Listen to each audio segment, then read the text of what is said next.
د دماغ تومور لرې کولو لپاره لومړی جراحي عملیات. د کندوز ولایت په البیروني خصوصي روغتون کې د لومړي ځل لپاره نادره جراحي په بریالیتوب سره ترسره شوه. د ډاکټرانو په وینا په دې عملیاتو کې تر 4 ساعته وروسته دوی توانېدلي چې د ناروغ د سر کاسه لرې او دماغي تومور ترې لرې کړي. له بلې خوا د البیروني روغتون مسؤلین دغه عملیات د کندوز د طب په تاریخ کې بېساري بولي. دا ناروغ د تخار ولایت د ورسج ولسوالۍ اوسیدونکی 15 کلن سړی دی چې له 100 کلونو راهیسې د مغز د تومور په ناروغۍ اخته و. له عشر او زکات څخه 226 میلیونه افغانۍ راټولول.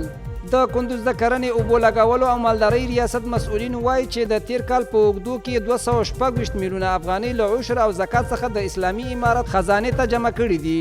د کندوز د کرنې رئیس مولوي امان الله حسن وایي حکومت ښه کاري او اقتصادي اسانتیاوې برابروي او بزګرانو ته یې وړاندې کوي.